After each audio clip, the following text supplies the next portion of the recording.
Hey guys, so hopefully everybody can hear me okay. And we're having some rain here, so hopefully the weather won't affect what I'm doing too much. I'm having to use my computer that has all the stuff on it, basically, but it's not the best with the audio and everything. So hopefully everything works. So what I'm going to do in this stream, namely, is just show you, I've got the judge's order right here, and I'm going to explain, I'm not going to read the whole thing or anything like that, but I'm going to kind of explain what he decided on some of my arguments, what worked and what didn't work, and then what I'm going to do now. And what's really interesting is how Sferia himself has assisted me so much in having a cause of action. And I titled the stream Cause of Action with the picture of the hand with the little boy and the little girl, obviously symbolizing the two kids whose, lives hang in the balance of what people do and don't do related to this case, because that was my real cause of action initially.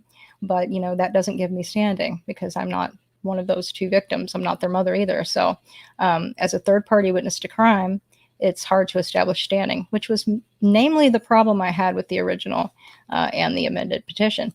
So let me first, I got notebooks full of stuff. So I got this one. I just made a quick little agenda so I could keep track of what I want to tell you. And then the other one is my exhibit list, but I might touch on some of that so you'd know, because there are now 60, I believe, exhibits. So yeah.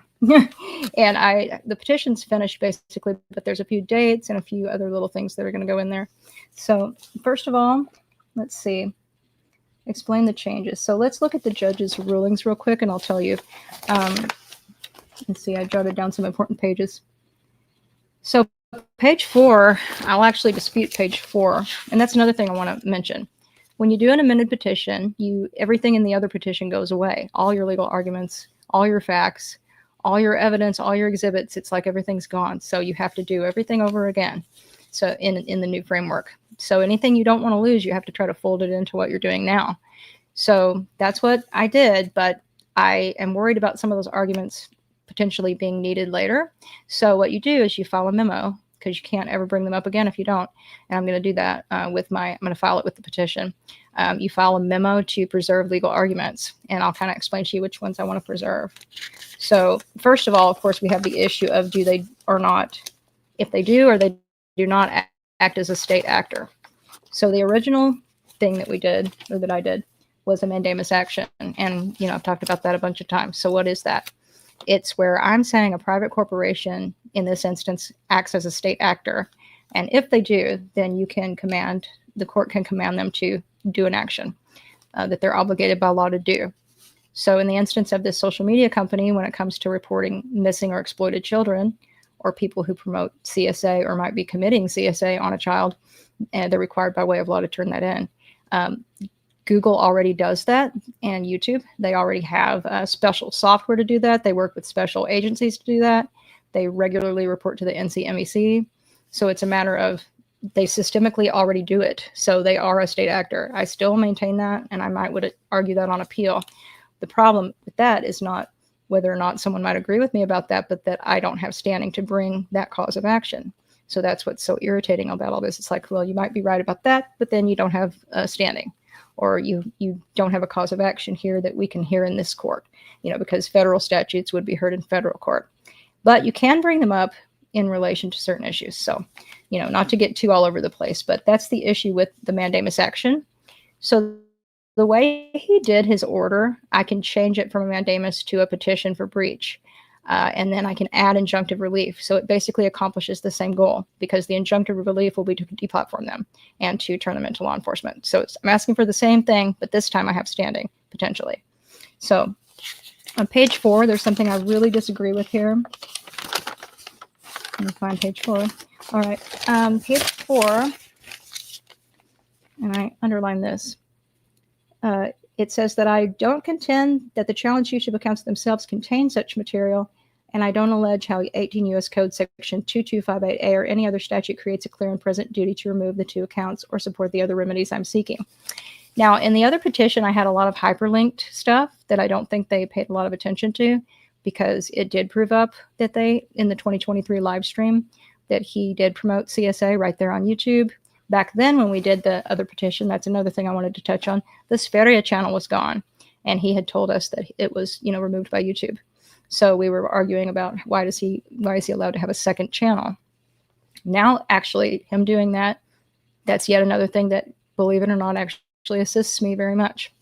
So, but yeah, this time I've gone and made MP4s of all the CSA stuff, along with transcripts of it and references to it and screenshots of it. So they'll have no problem seeing that I'm talking about CSA that's occurred on YouTube. But in the former writ, I don't think he noticed or understood that it has occurred on the YouTube platform, not just the links to Telegram, because I highlighted that a lot. I talked about him having a link to Telegram space where he's promoting it, and where he's behind a paywall promoting it. But I already had touched on the Goatis channel, so that's in error in my opinion. And if we need to ever do an appeal, I would definitely bring that up. And then we have, let's see, page 5. Let's see, a clear and right. Yeah. I wrote little notes, and sometimes I can't read my left-handed writing. So, okay, I didn't allege a clear, present, and beneficial right for myself, the petitioner, for the performance of any duty by the respondents. So, in a mandamus action, you're just a member of the public, unless the way that I framed it up, I'm a member of the public with a duty. They have a duty of care toward me because we deserve to be free from terrorism and crime and all of that. Well, that didn't work so well, because really you need to have like a personal standing. A lot of times people file a mandamus, immigration cases, that's where you see a lot of them, mandating an action that you have a personal right of relief for. My member of the public thing was deemed not good enough to give me standing. So that is another reason to frame the whole case differently. But, you never know if you could argue that differently and get them to interpret it broadly your way, but kind of doubt it. You have to have a direct injury, basically, to get remedies. And also, that's another reason why you're going to see how what Gatis and Marina did really helps me, because it has to be something done directly to me from them for me to compel the platform, who also has to be doing something wrong to do something about them. So it's just wacky that they gave me that. So we'll see how it works out. So let's see, page 6, there was something. Okay, there needs to be no other remedy at law. So basically, the idea there is that, hey, well, law enforcement could do what you're trying to do. To get a mandamus, you have to, it's considered an extraordinary remedy. So you have to prove that there was nothing else that anybody could do. And so he's arguing that there was, and he's right, there was, but they're not doing it. And also, me being in America and them being in Europe creates a lot of hardship, because they don't have to tell people in America anything about what they are or aren't doing. They don't have to answer to me as a non-party. So, yeah. So page 8, he talks about 47 U.S. Code. Yeah, so this has to do with the Communications and Decency Act. So there's a part of 47 U.S. Code where it says they won't ever be held, like the service provider won't ever be held as being responsible for something that they're publishing that the content creator is doing. And page 9 also argues, though, that there's no absolute immunity. So he agreed with me that there are exceptions to Section 230. But then down here, the conduct has to violate Section 1591 of Trafficking Victims Protection and Reauthorization Act. And then if they don't, then it wouldn't be barred. And he's saying that YouTube and Google, I didn't prove up that they, or didn't state how their own conduct violated it. Well, I will this time. So I want to preserve that argument if I need it in the future, because they certainly did. I feel like I did, but see, I didn't write it that way. So that's on me that I didn't tie it into 1591 with direct examples of them doing that. For sure, if you allow people to promote human trafficking and sex with minors multiple times on your platform and ignore complaints about it, you're facilitating that. But anyway, and then now we have a missing or endangered child with such a person on his lap in videos, talking about getting his human trafficking and baby sex on. So I feel like they are violating it. And I can make that direct link. And I can argue some of these laws in the new petition, except I have to frame it around breach. I can't bring up old arguments that have been sustained. So page 11 on Fosta Sesta, he almost went my way. That was really sad to me. If I had just, tied in a few more things, he would have. So let me see what he said there, because I don't remember offhand, but it's been a while since I looked at that part of this. 11. So, okay, that has to do with 1591.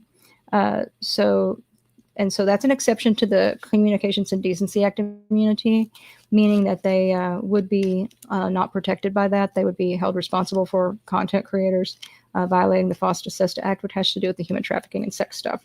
So third parties, federal crimes, and inducement or encouragement of illegal content, breach of contract, and failure to warn. So he's saying that if I had tied in specific examples of breach of contract and whatnot, that would have worked as an exception to Section 230 of the CDA, but I didn't. I didn't frame it up that way. So he had to sustain them. But he's offering me the opportunity. Let me go on to page 13 where he makes his order. I'll read this to you. Okay.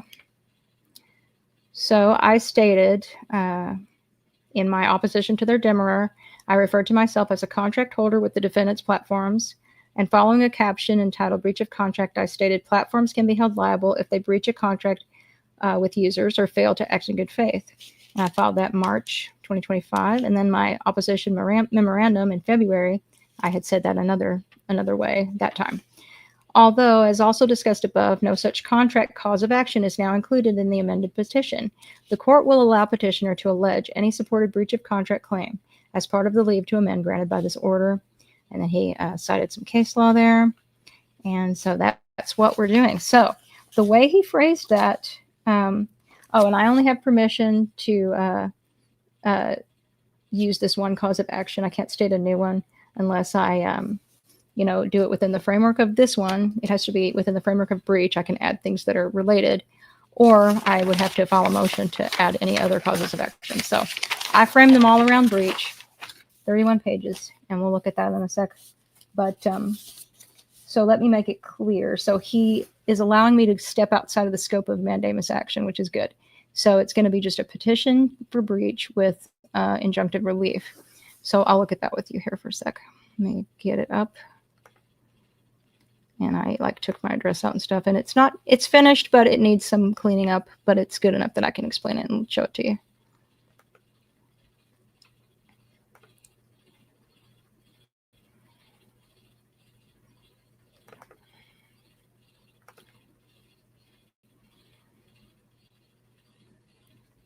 Okay. Hopefully my computer's behaving itself. Alrighty, so we've got all of our law cited. I've got a lot of Code of Civil Procedure because this is really a state law thing. There's some evidence code. And there's a new law that's going to benefit a lot of people like Diane. And it is good to tie that in here. It hasn't fully passed yet. It passed partially, but it hasn't been adopted by a governor yet. SB 771. There's also something called the Bain Act that I'm using. And of course, a lot of this has to do with establishing that we have a contractual agreement, myself and the company. So I've got, I took my address out for this stream. And I've got theirs. I have to establish personal jurisdiction, like y'all saw with Frank Tufano. When you don't do the jurisdiction thing, you get thrown out. So I've got all the personal jurisdiction stuff, subject matter jurisdiction law. And so I introduced myself. So I'm saying that they are inequitable with their enforcement of their terms of service. Whoop. So where legitimate user complaints, like defamation notices submitted in accordance with platform procedures, like the one that I filed, were dismissed or ignored, and the one Diane filed, which is going to be illustrated, while users promoting unlawful conduct, including criminal activity, remain not only undisturbed, but had false defamation complaints upheld to hide content exposing their criminality. So that's selective enforcement, and it resulted in my voice being silenced without due process in several instances, while bad actors exploited the platform without consequence, which is going to be illustrated throughout when I get into the evidence and their criminality, which this time he's going to see in detail. I seek relief from unlawful and discriminatory actions taken by YouTube, which violates its own policies and contractual obligations, resulting in suppression of the petitioner and other creators' content, which creates a risk to public safety and protects individuals engaged in unlawful behavior. Okay, I won't read every word, but first of all, I'll add that, Diane wrote her legal complaint letter, and that's a real game changer because, she's already been making content, which I can show that they also penalized her content, but in a biased way versus how they penalize his content. But after writing that legal letter with a sworn statement, and they've seen the warrant. At that point, this law case was going on, so they know everything there is to know. And she showed them the color post ban, which means he is a banned user, regardless of the Spheria thing that he did. So and using a bunch of alt accounts, bots and whatnot, is against the terms of service as well. So I'm going to show them those letters of hers. So then we got the Bain Act. What's that? So the platform's failure to remove content that promotes child sexual abuse on YouTube constitutes a breach of its contractual obligations to maintain a safe environment and comply with applicable laws under California's AB 1394 and that penal code there. Such content's unlawful. The platform's inaction contributes to the harm I experienced in trying to bring this to an audience's attention and to theirs. So if a platform or organization knowingly allows harmful content or behavior, like the criminal harassment of Diane and really of all of us in a way, exploitation potentially of children or abuse, ignores reports or complaints that involves coercive or threatening conduct, oppression, designs systems or policies that embolden or protect those causing harm, then it's aiding and abetting the interference with someone's rights. So that's what I'm arguing for personal standing with the Bain Act related to my content. So you see now maybe how Goat Boy helped me by filing 20 false defamation complaints by defrauding an attorney. And Diane also showed the company, that's another exhibit, that they dumped the client and that everything he told that client is fallacious. So them being aware of that, they're still hiding our content in the Netherlands and upholding the complaints of 2 fugitives. So inequitable, retaliatory, and selective enforcement. So general allegations. I'm a contract holder, so I first have to really establish that I'm a contract holder, and I do that in several places. But I start that by explaining I accepted their terms of service. And that's another important area of law. So you have click wrap agreements versus other type of agreements. And the ones that are non-binding are the ones that don't have, like YouTube, you're continually agreeing to certain things. And like every time you upload content. And also, there's, duties and responsibilities towards each other in such a way where, the law has consistently upheld that most of the time they'll uphold that a click wrap agreement is a valid binding contract. So YouTube, we accept the terms of service. I'm also a content creator. Now, the last petition, there was no mention of me being a content creator. So they're kind of expecting, I think, me to come in there as just a member of the public with a general contract with YouTube and Google, where I'm just like a viewer or whatever. And as a content creator, I'm adding all of this, I hadn't even explained all of that, and it wasn't as difficult as I thought it would be, but I knew that was necessary to have standing. So that's why we're getting into that. So I'm a content creator. And so the content creation involves regularly engaging with evolving terms and agreements set by the platform. They cumulatively establish a binding relationship each time I upload content or participate in platform features and accept the updated terms, and I reinforce the legal framework of my rights, responsibilities, and the platform's authority. So they have a history of systemic ignoring of the terms of service and community guidelines violations. So my relationship to the platform, I go into more detail with some exhibits showing when I started my channel and stuff. And then I have a long history because I also want to bring up that I started out as a viewer and a member of the public there is a duty of care towards the public. And then I decided to do something, and then their behavior towards me was inequitable by comparison to the fugitives. So this goes into some detail about him and his content. I'm showing that as a viewer, I witnessed all the illegality, and I'm giving examples in exhibits. Let's see. I talk about Gatis and Marina and how they stopped live streaming after the acid attack, how we all as viewers started observing all of these things. And I talked about Jake's parody channel. And then I talk about starting one of my own. Down here, I talk about how I already had started to have like threatening remarks, people following me over to Facebook and stuff. So I privatized stuff to such a degree where I just would be known as Emily, and I would make content in as safe a way as I can. So I want to tie in that we have Gatis Lagzdins having a history of making these threatening remarks and trolling people. I also want to bring up while I'm talking about this that, there's kind of been a smear campaign going on towards Jake. I do believe Gatis is the one doing that. I think he thinks he's very clever. I think he pretends to be other people that people have trouble with. And I don't want to advertise any of these channels, but there are like 3 or 4 accounts with a fixation on Jake, and I think that's who's doing that. And really, if they were a little more mature, they'd be more dangerous. They're dangerous, but because they're so immature and so, focused on really stupid things like this, they can't do as much damage as if they were like smart and the least bit capable. They bungle everything that they do and they fixate on things that don't matter.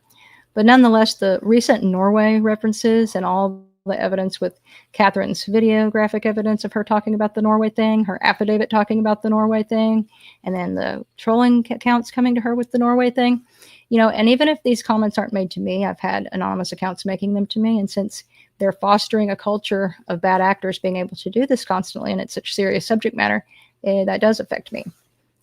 So, and I do mention that my exhibits of all that trolling and criminal harassment type behavior, they can't know exactly who's doing that without an interrogatory, but they do know that they're putting people under duress by not taking action against the direct accounts for the direct, obvious crime they've committed on their platform that they're fully aware of. So the pedophilia references,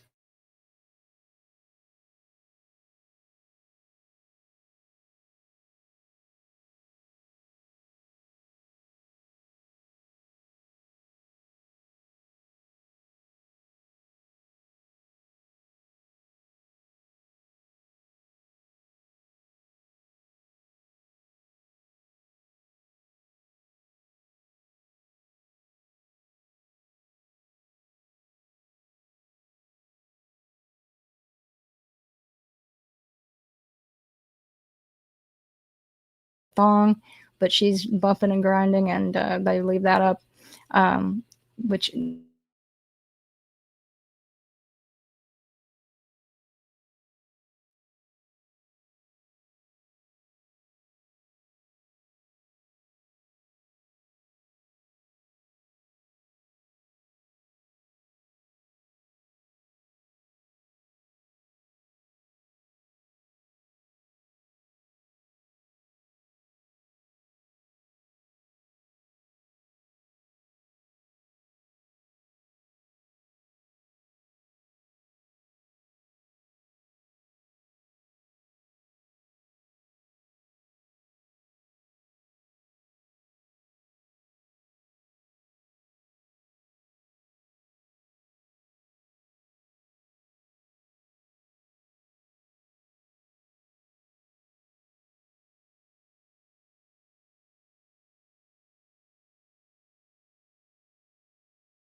for him, deployment to do crime.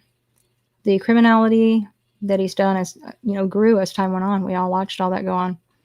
So, and then I have his doxing of Diane, all of his impersonation. Now, here's a list of all of the terms of service and community guidelines violations in general. And I just touched on some of that. Long history of scams. So we get into the scams, and I'm going to have videographic evidence of those. All right. Did that really work? Okay. He didn't, I was trying to reread that and remember what I said. So the scam to go see his son, and then I'm going to have videographic evidence of the, fire, Elias being filmed doing it. And then we also have Diane's videographic testimony that no lawyer ever contacted her about seeing his son. But he never approached the court to be, put on the birth certificate. Instead, he hired 2 people to go and try to unalive the child twice. So Diane addressing the scams. So Gatis' latest scam is the defamation video about Diane, which is still up. I know I reported it. I know she reported it. I know several people reported it. Now look what happens when they report our content, when they report my content. I think you're showing that wound at the wrong, time, and that's a, gratuitous, image there, too graphic or inappropriate, grotesque or whatever. But yeah, it's inappropriate and grotesque, and in the context of what I'm discussing, that's what I'm showing. And look at the thing with Prussian, which I mentioned later on, how I showed his bio. And for years and years, he's had hate speech in his bio, and they left it up. But during this litigation, they finally took it down. The day I did a video showing it, though, it got removed for being a violation, and I got a warning. But that guy has it up for years. So the inequity is pretty obvious. So we have proof that Lagzdins and Abdula know they're evading an arrest warrant, and that will be the newspaper. And it's not German, it's Dutch, so I'll fix that. But and I have an English transcript of the entire article and a declaration that the transcript is correct. And then we have Primal Belle. She deleted those videos she made, which show she knows she's wanted, which was stupid. But we have screen recordings, so that will be used there. She discusses the attack. They know that they're wanted. And we have also the continuation of the impersonation accounts of Diane. They had a bunch of them in the comment section. I guess they just enjoyed themselves, making a dumb video that was actually counterproductive. You should act like you don't know what's going on, but they aren't that smart. And then you do some more criminal harassment of the victim in your impersonation accounts. Great. So then we have the little shenanigan with him reinstating his channel. So Spheria channel reinstated during the demo process, either by Lagzdins or by YouTube. So Gatis Lagzdins got on his secondary channel Goatis, which is the monetized channel. That's another point I'm going to make later, that they are earning off of him because they take from, he used to do live streams. They get a cut of that, and that channel there is monetized. So they profit off of criminal content. And that right there, the judge discussed in our in the other petition, that had I included that in the 1591 portion, that part of law that's takes away the 230 protections, that would have worked. But so now we're definitely including it. So they say, okay, right here it says he got on his second channel, Goatis, his monetized channel, and he told his subscribers he was banned on this Spheria channel. This is what he did back there in 2022. Said they didn't give him a reason, offered no recourse, and that would not ever be true if a channel was terminated, because there's always an appeal. And then I have the MP4 videographic evidence of him saying that. Then he makes another follow-up video asking his subscribers to send donations to sue YouTube, and says he lost the appeal. So which is it, and there's a video of that. Later, he made a video asking for donos to start a platform. He never did that either with the donos scam. So then during this litigation, his channel reappeared. Now he tells his audience that he was given the option to appeal in an email all of a sudden in 2025, a channel that was down for years. So he said he never thought to appeal it. In his third time changing his story. And there's a video of that. So the inconsistencies are staggering, and one of a few options for the truth on the matter is possible. Either Lagzdins privatized and hid the channel and reinstated it himself, lying in the past, which makes all the fundraising efforts a scam, and that would be a deceptive practice, which, he wouldn't be allowed to have a channel doing that, and the platform wouldn't be allowed to enable such a thing. Or YouTube reinstated his channel after being shown the warrant for his arrest, the doxing, impersonation, calls for violence, and CSA on their platform. So that'd be negligence at best and deliberate selective enforcement at worst. And I see a lot of little typos that I'm going to go fix. So like I said, this is just a rough copy. So the platform has full awareness of the violations because Diane filed the legal complaint letter. I mentioned that again. Attorneys used for the cease and desist letter sent to Diane dropped Lagzdins when activists made them aware of the crimes and the warrant. And there'll be the exhibit of that letter and about Ilias fingering Gatis and Marina as being, Gatis is the one who hired them for the crime. Marina is placed at the scene of the crime on the warrant, and she is also discussing what they're going to do the next day with Ilias and Angelina and Gatis on an app, and that came out in Ilias's trial. So the trial transcript is a matter of public record. So I'm going to give them the entire trial transcript with some sections highlighted. So Gatis was supposedly seeking a lawyer to fight a kidnapper and molester. No kidnapping case exists, and this is a man who promotes incest, so the other thing doesn't exist either. What does exist is them hiring an attorney to silence Diane, an attempt to extort funds from her GoFundMe, which she set up when made homeless by the fire that Gatis Lagzdins is wanted for paying Ilias Abdula to set at her home January 2023. And then I show her GoFundMe. So, and that he wanted to unalive her over her Patreon when she first left him. And I'll have an exhibit showing him doing that, and then more of the Norway stuff. So they also, Gatis and Marina sent those legal letters. Now here's the 20 defamation complaints done towards my channel. And several towards Jake, and several towards Diane, and some towards Vegan Gains. I have evidence for all of the above. Of our content being suppressed. So there's a history of bad faith and inequity. Oh, and Mortadella, they did that to him as well, I believe, because I have a message from him on that. So history of bad faith and inequity, and this is a breach of contract. So there's ample evidence presented by everything that I've been discussing with regard to our content that we're presenting tons of evidence of criminality and breach, and they're not upholding what we present with them, but they are upholding what two fugitives who they've seen ample evidence of their wrongdoing, they're upholding anything they complain about. Very, very odd, isn't it? There's a long history of allowing him to violate the guidelines and promote criminality. No such history from us, including myself, and this is evidence of inconsistent enforcement contrary to the platform promises and a breach of the contract on part of the respondents.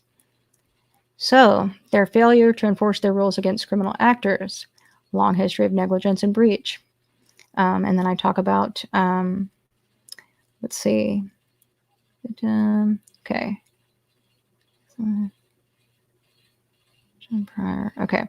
Yeah, I want to bring up, sorry, I'm rereading because it's quite a long petition, but so I want to bring up here kind of the history of reports. Like this goes back many years. You know, Diane was reporting back when they were doxing her and back when they were impersonating her and, you know, that they were in fear for their lives. She made reports. Other people have made reports, you know, and I talk about him doing all those things with her. And then down here, I talk about a log of the petitioner's efforts to compel action. So this is a log, and it goes into the same stuff I brought up in my other petition. So I have to preface it with any touching on other statutes or case law brought up in the other petition are not being stated as causes of action. They're just referring to this for reference. So my cybercrime complaint form, history of that, and their responses. Their responses were pathetic. You know, show us the court order.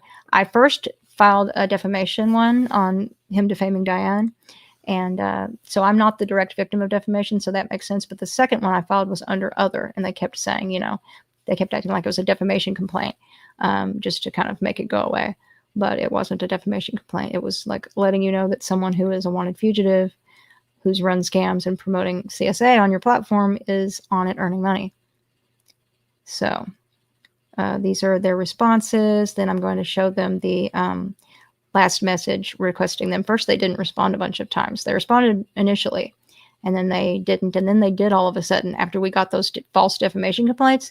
They responded from July 14th. It took them all the way to September 10th. So right after all that defamation stuff on like the 6th, on the 10th, they start responding to that and pretend it's a defamation complaint and that they can't do anything about it. And I'm like, it's not a defamation complaint. It was sent under other legal issues. So I reiterated that they were criminals, showing them the evidence. And then I let that go and went ahead and filed the case on October 16th, and which was the mandamus. So I have to prove up some harm. So following 2 hearings and the sealing of my address for safety concerns, I was allowed to, let me see, the court granted leave. Yeah, so the court granted leave for this 3rd amendment. So I'm a registered content creator and contract holder under the platform's terms of service. Oh, and also my uploading my ID to verify myself helps with that too, with it being a valid contract, binding and all of that. Inequities, negligence, and repeated breaches by the third-party defendants. So also the fact that the third-party defendants themselves, since the judge touched on that in the other petition, that how did they, because he brings up Prussian and he says that definitely is concerning, but it doesn't have to do with the content creators themselves. In a way, I would argue that it does, because they're fostering a culture of holding up bad actors and enabling them and emboldening them to behave a certain way, and people that are nefarious like Prussian see that. Am I seriously, have I been talking this whole time with my microphone off? Holy crap, I think I have. Wow. Okay. So have I been talking this whole time with my microphone off? I don't know if anybody's watching at that point if I have. So let me go back. Oh my God. Because I've been like doing that for 34 minutes. Wow. Okay. I don't see any chat comments. So I'm going to go back. Oh, you hear me? Good. You heard me the whole time? Can you let me know? Oh, good. I had on my computer, I had this button pressed. So I thought, holy crap, how am I going to go back and do all that again? Yay. Thank you for telling me that. Woo! Okay. That scared me to death. Okay. Let me get back onto what I was looking at here. Let me stop sharing. And then I'll share again, so I can keep track of what I'm doing here. I'm a very easily distractible person sometimes. I kind of am a one thing at a time.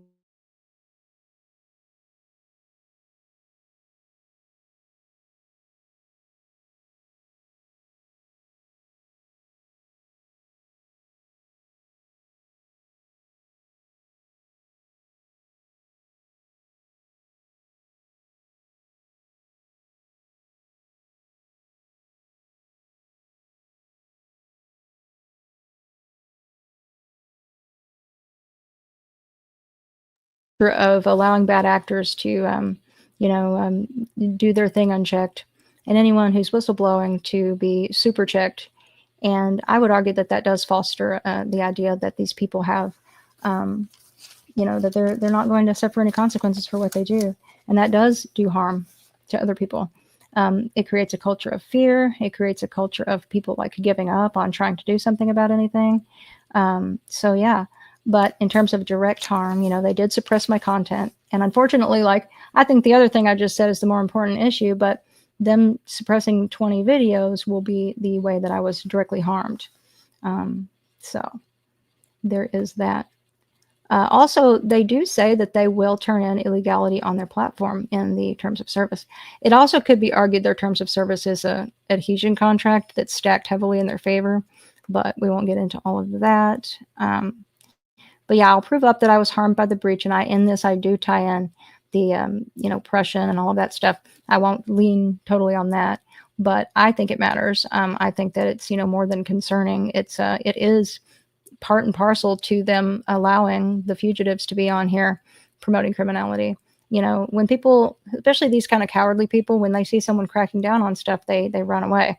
But when they see it being propped up, then they don't have any fear and they go ahead and do their thing. They get real cowardly when they think they're going to get caught. So enabling them is a problem. So I've got some things I got to add there. So my legal standing, that's another important thing to prove up. And it has to be tied together a certain way, the legal standing and the cause of action, this time around, a little bit better than before. So legal standing, it's further supported by recognizing that I entered into a binding contract with the respondents accepting the terms of service and actively contributing to the platform. I fulfilled all my obligations therein. So their actions, which is suppressing lawful content, unjust enforcement practices, and failure to address threats, constitutes a breach that resulted in direct harm. There's systemic negligence and targeted enforcement. So members of the public broadly engage, but I have a direct individualized relationship through content creation. So targeted enforcement possibly towards me, or even retaliatory in relation to this case and the issue of Mr. Lagzdins, as illustrated throughout the platform, can be shown to be utilizing the same targeted enforcement towards other content creators over the issue of exposing the criminality on the platform of Mr. Lagzdins. In stark contrast, Mr. Lagzdins has violated multiple terms of service and community guidelines, hasn't been stopped, to the point of gross negligence towards contract and shareholders of their services. They acted in bad faith by choosing punitive enforcement against the petitioner and other content creators who exposed the criminality of Lagzdins and Abdula, while allowing bad actors with ample evidence of their violations on the platform to operate freely. Okay, and I reiterate what my damages are by their inaction. So implied duties of care. So I go into some, the terms of a contract. One of the first things you learn taking law classes is there's an offer, acceptance of the offer, consideration, and then that's going to be the same through all U.S. jurisdictions.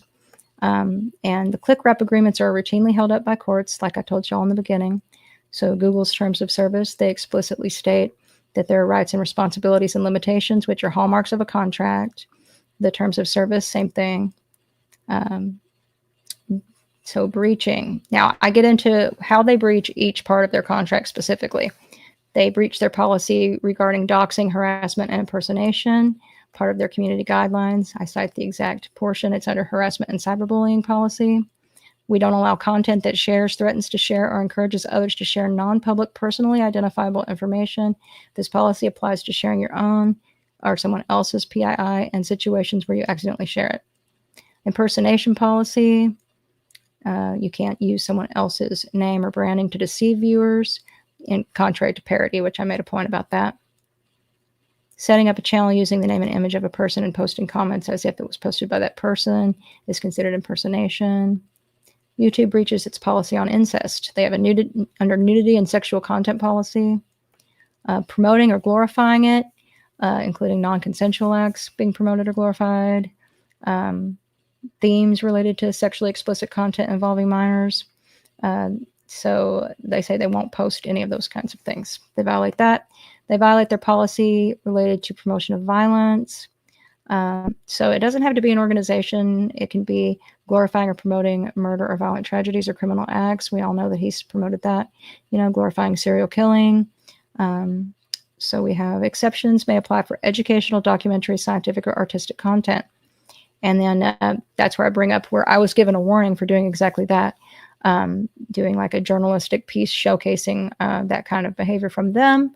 It got taken down the same day, but yet it was up for them for years with them actually doing the thing. And it's supposed to be taken into context. So not doing that is breaching.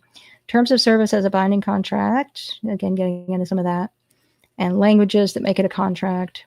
And you have to do all that because, of course, I just want to doubly and triply reiterate that we are under contract. And enforcement is evidence of a contractual relationship. And that enforcement has to be done with equality, and it's not. Their enforcement procedures are supposed to be policy-driven. So it says they, detail enforcement mechanisms. Yeah. Another thing that proves up having a contract is that they have, policy-driven enforcement policies. Google policy on local laws being upheld via their platforms, and that's important because we're using, state law for this. So in Google, it says their policies apply wherever you are in the world.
Okay.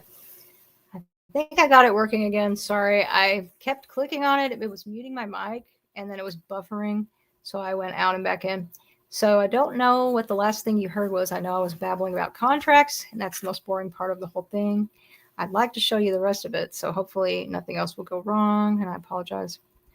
Hate this computer, and I hate when we have bad weather and I'm trying to show people something on a computer because it becomes problematic. So hopefully people are still around and it's not too goofy. I'll go into the stuff beneath that about establishing that we have a contractual agreement because, stated and reiterated a bunch of times. And the last thing when I looked up and realized I wasn't sharing anymore was this case involving Facebook. So their terms of service are enforceable as a contract and very similar to YouTube and Google as to the reasons why. So it's a long time established thing that click-wrap agreements are, especially if you're creating content on a platform, a binding contract. Okay, the warrant and the trial transcript should prompt injunctive relief to turn in the fugitives. Not doing so breaches the contract. And this is where I bring up how, platforms themselves are not typically obligated to turn in fugitives unless they receive a valid legal request or they are subject to mandatory reporting laws. Well, in this case, they are with child exploitation. So they don't necessarily breach if they know somebody's a fugitive but don't act, but it's more of a question of a legal duty than a contractual obligations. But they now have a warrant, which is a clear legal order. That's what I'm going to argue. I already argued that way back there with my cybercrime complaint form. So a warrant is already a clear legal order that they're looking for a person to arrest them. And they stated it during Elias's trial. And they know both of those things, and they'll know them again with this petition. So the respondents actively participate in the arrest evasion of Gatis, Lagzdins, and Abdula, Marina Abdula, by profiting off of the fugitives' content. They profit off of it, and they aid them in profiting off of it. So that's a breach of their own stated policies. It violates their implied duty of good faith and fair dealing in enforcing their terms of service. The public rely on them for safety commitments, so this could trigger tort and negligence claims. And YouTube knowingly allows the fugitives who wantonly violate their policies to use the platform. They fail to act despite clear evidence, and that's harmful to myself as more than just a member of the public in this instance. So I have to bring up that I've been subjected to some distress over all this, and I stated a valid cause of action, breach of contract. I go further into how it's breached. The retaliatory enforcement is part of a breach. I bring up that, again, that punitive treatment of my showcasing things versus other people who were doing the things. Intentional inflection of that distress on not only myself but other creators, but I have to make it about me. Negligence, they breach their duty to maintain a safe, non-retaliatory platform. They fail to respond to threats, and they suppress malicious actors. Contributed to harm. I think I need to fix that sentence, but they're suppressing people who are bringing something in good faith to them and uphold malicious actors. Violation of the Bain Act. And then the future of platform liability. This is brought up because this is about to go into effect. They'll have to answer to a lot more of this kind of stuff, and it's going to get expensive for them. So, and this could very much benefit Diane. SB 771, it passed in the Senate in June, just that recently. It's going to create a civil cause of action against large social media platforms that violate civil rights, act as algorithmic accomplices to those violations, aid, abet, or conspire in harmful conduct. And at this point, they know enough that they could be accused of that. Impose penalties for up to $1 million for intentional violations, $500K for reckless ones, doubled if the victim is a minor. So, this is drafted particularly to protect kids, among other people, but in particular with a focus on children. So the mutual intent to protect children and stop scams aligns with the goals of SB 771, which seeks to hold platforms accountable for enabling harm. It's evidence of a legal trend, and California lawmakers are moving towards stronger protections. Once it passes, these platforms could face serious liability for failing to moderate content that promotes scams or endanger children. It signals California is serious about enforcing digital responsibility beyond mere injunctive relief sought in this petition when a platform breaches its contract. So what I'm trying to let them know there is, law is already moving in this direction, and it's going even beyond what I'm asking for here. And then there's my prayer for relief. I want them to take them off the platform, stop aiding and abetting them, and turn them into law enforcement. And yeah, so there is the petition. Now, the exhibits that I mentioned, I could talk about some of those or answer any questions if anybody's still around after my goofy whatever. I don't know how long that went on for. Hopefully not too long. Goatis in prison. He just... Okay. That's kind of a strange thing to say. But anyway, I'm not sure if you were joking. Okay, so exhibit list. There's 60 of them. So some of them have to do with just proving up that I have a contract. But a lot of them are, you know, Diane's legal letter is a real game changer, because Diane's legal letter... I thought it looked like something in the window. It looked like a person or something. It's a tree. Okay. Diane's legal letter proves up that he was already banned in a bot account. That and then she's also citing all of the crime. She's swearing to it. You know, she's a victim of a serious crime. She attests to all the crimes he committed against her on the platform, which are violations of total breaches of contract, terms of service, and community guidelines. You know, basically, we've showcased everything in the kitchen sink: the scams, the doxing, the impersonation, the possibility that I have been directly harangued by them in their bots and sock accounts, which is distressing considering the PEDO nature and pervy nature of the context, and then people also threatening to unalive you or harm you, or that you should be harmed in connection with this case, who are doing that on behalf of him. You know, it's all very irritating, distressing, and they're well aware of all of it. And Catherine's affidavit, you know, a lot of these things also, they have to be submitted a certain way. So now I've included smaller clips of MP4, but also with transcripts, so it's readable, because I don't know if they watch all the videos. And then, and also if anything happens to the hyperlink, it doesn't go away if it's an MP4 on a cloud. So I took clips of everything I need, made little transcripts of it, and those will be submitted that way. So there's nothing they can say they haven't seen or that I didn't prove up, even though I believe some of them, you know, were proven up in the other writ, which I could prove if I needed to. So basically, I'll file that motion to preserve my old legal arguments in case it's needed on appeal. But with this case, you can see the difference is that I have direct standing, mostly because of the stupid defamation complaints, and also his reinstatement of the channel. If they did do that, they look very bad doing that. If he did that, he lied. Either way, it looks like a breach. So everything that they did, trying to be clever and mess with people, helped me and helped all of us. So that's basically all I had to present you guys with. So that's about ready to be. I got to clean it up a little bit, as you can see. And then I got to finish turning all the exhibits into PDFs, and then just put it all in their system, which I'll do tomorrow or Monday. I'll have that done. And then I have a whole week then, if there's any like weird filing issues, to correct. And then it's just a waiting game till the hearing on the 16th of September.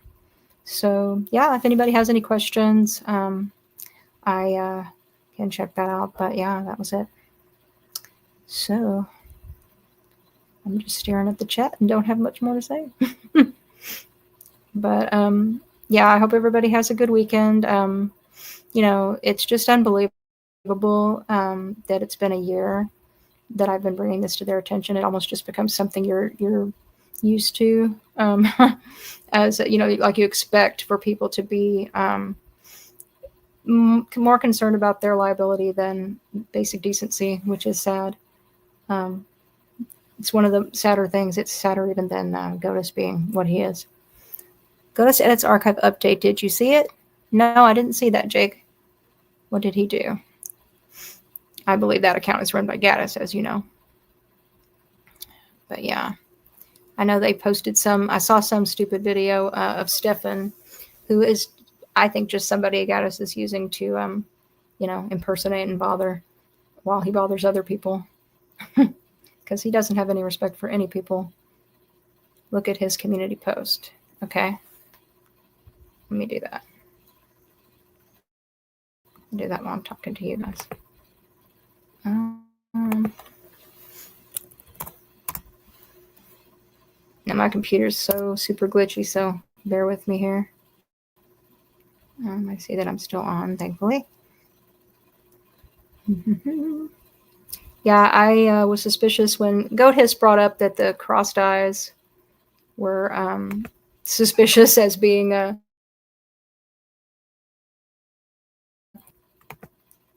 and so let's look up Goatis Edits Archive.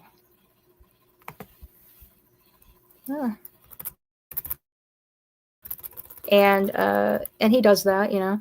I even wonder if, since Stefan has 2 Facebooks, I was thinking that even might be like one of the Facebooks might be Gatis being him on Facebook. Okay. Okay. Posts. PSA, guys, shortly after I posted this edit, someone sent me proof Stefan has returned to eating bread, peas, and beer. He's now been fully excommunicated from the inner circle and deleted from the nature videos. Telegram. Oh, so you're not Stefan. Well, duh. They don't have anything better to do. The account is claiming they are not affiliated with Stefan because he eats bread. Yeah, I mean, it's okay to be a PEDO, but we're not going to be talking to people that be eating bread, you know? Yeah, it's just unbelievable. So, yeah, I think that's Gatis. And I think I can't imagine spending your time having an account like that and then also talking to yourself in an account like that. This is like the behavior of a 14-year-old who is super disturbed, like a sadistic, disturbed 14-year-old. But we're talking about a man that's approaching 40. Yeah, there's an Arrested Development thing with some of these people that just really strange. It's a really strange combination, like a sadistic psychopath kind of thing mixed with a 12-year-old. And sometimes he actually even looks like he's going to cry when it's about something like his looks or something, like he's really bothered by that. But call him an acid attacker, and he's really that doesn't seem to faze him too much. And his hair is the thing that really gets him jacked up. But yeah, the sadistic nature of the crimes. I'm one of those people that, like, just to have something to tell y'all, like, for me, in a crisis, I'm good. Like, I can really handle a crisis. I can come to someone's aid, and I can work hard on something. But it's like after the crisis, I start thinking and ruminating and trying to figure out, like, what was that? Like, why? How could anybody even be like that? And that's when I just kind of get kind of freaked out by everything. But while I'm trying to do it, while I'm combating something, I'm solid.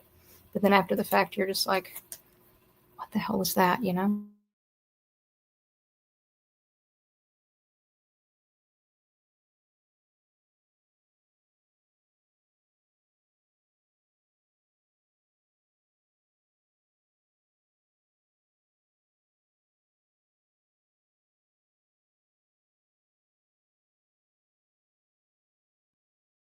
Face to face, and that Gatis also is certainly welcome to address any of these issues with his face in the camera.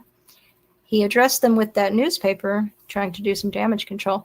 That's the good thing about them being stupid. They try to do things to help themselves, and it hurts.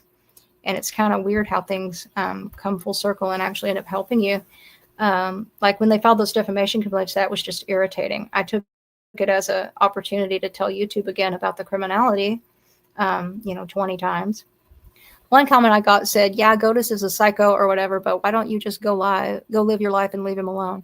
LOL, almost like he was asking me to please stop. Yeah, it really got me that when I had a little channel with like 200 subscribers, they were very disturbed about my little channel, to the point of trotting Marina out, who we hadn't seen in forever, and having her make a video to tell us that she was not the getaway driver, and and show us her little passport with all her little stickers on it. Which people who knew about the Schengen agreement or whatever, I might be saying that wrong, where you don't always get a stamp depending on if the countries are part of that agreement. They don't stamp it, so it doesn't prove where she was. So yeah, that all backfired. And then her next video was going to be, and I know they were alluding to me. They're kind of worried about messing with me because of all my legal stuff, but they were saying that somebody blackmailed her if she didn't put money in a GoFundMe. They would show her nudes or something, and then she shows these goofy pictures. So yeah, just show them yourself if you're so worried about it. And she gives everybody the finger. That all was just some of typical Gatis shit, and she ended up deleting the video. And then all throughout the comments on the video were impersonation accounts of Diane that were vile. And yeah, that's all they can do. Like I said, it's like a combination of a bunch of 12-year-old girls who are mean as fuck mixed with like a sadistic psychopath. It's just unreal. It really is. So yeah, but that's what's going on is, you know, this is something that, like, one lawyer told me he didn't have the bandwidth to take it on. It really is. It would be a long litigation. So that's another thing I was thinking within this month with this different cause of action. I might get somebody that would be willing to take it on. But if not, at least I know I care about the case, and I'll, you know, do my due diligence on it, which I did, and we got everything completed. I don't think there's anything much more than anybody else could do with it than this. Really, if law enforcement would do their job, this would be unnecessary, but I think it's fine. I think it's important for social media to be held accountable for, you know, I mean, I think it's great to have, you know, open free speech with regard to almost anything except for sex, abuse of kids, and terroristic crimes against other people, especially kids. So in those two areas, you know, if they even need to, you know, have somebody set precedent with third-party members of the public being able to bring cases, which is what I was trying to do, that would be great. So if this doesn't work, I would appeal and try to do that. But if not, I do hope this works. I do think I have a good chance of being granted standing and this going on into litigation. Then they'll really push hard. I'll have to get like interrogatories and stuff. And the only way for Gatis to avoid it at this point would be he could just delete his channels. And then nobody can go look at anything that he's doing. But otherwise, if it goes into litigation, they will be pulling all of that up, you know.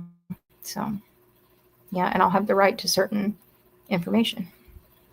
And I've already got my stuff sealed, so I'll have the right to, there will be certain information they can't get off of me if they're brought into the case in any way. So that's good. So, yeah, we could talk about what, I don't know. It's just such a one-trick pony. There's so many things a person could talk about.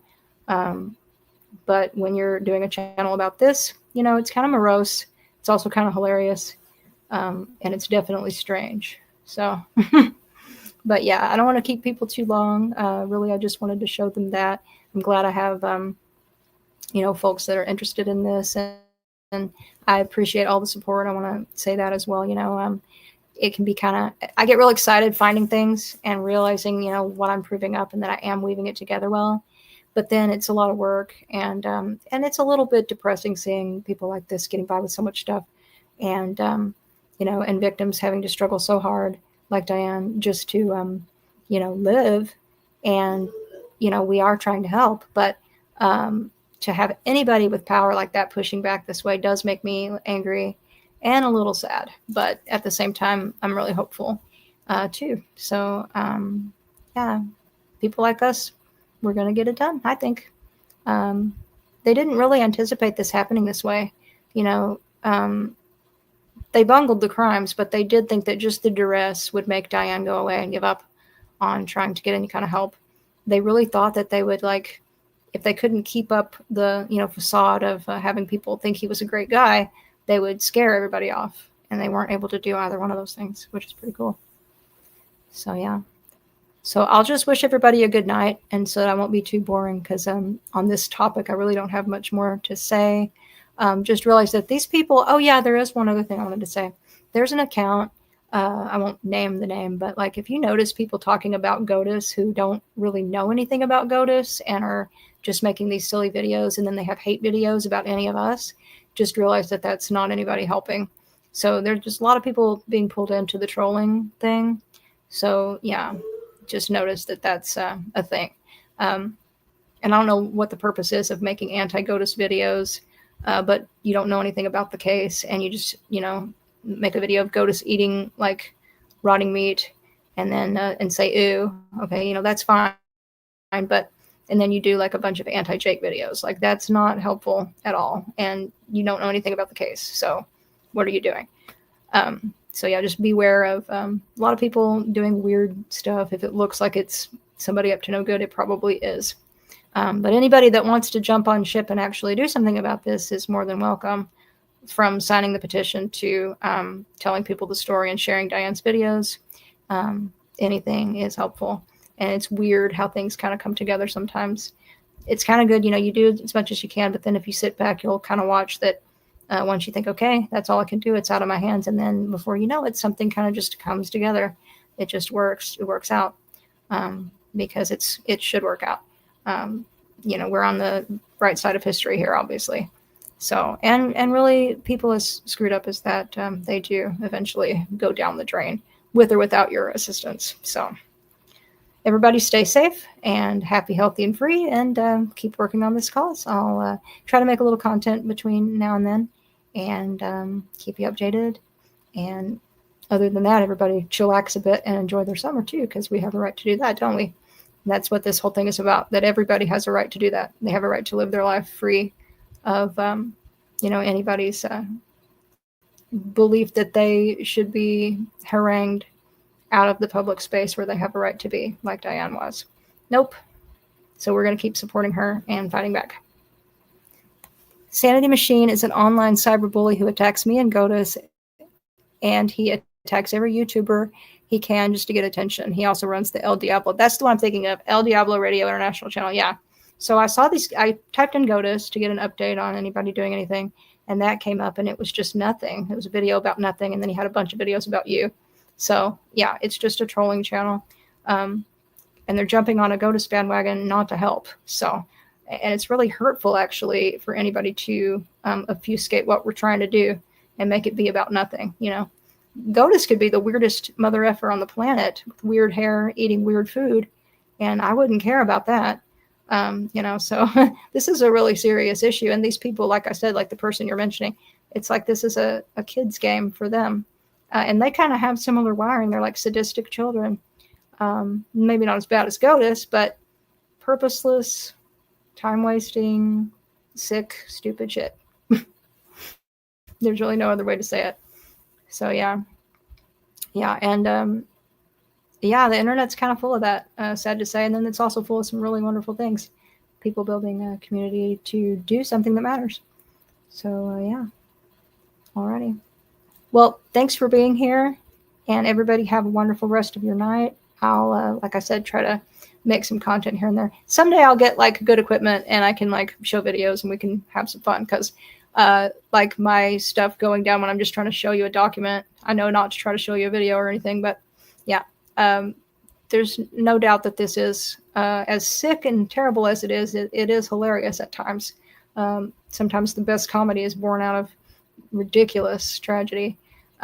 So yeah, we've been able to laugh along the way, haven't we? But and I hope we have the last laugh too, and I think that we will. So everybody have a good night. Talk to you soon. Bye-bye.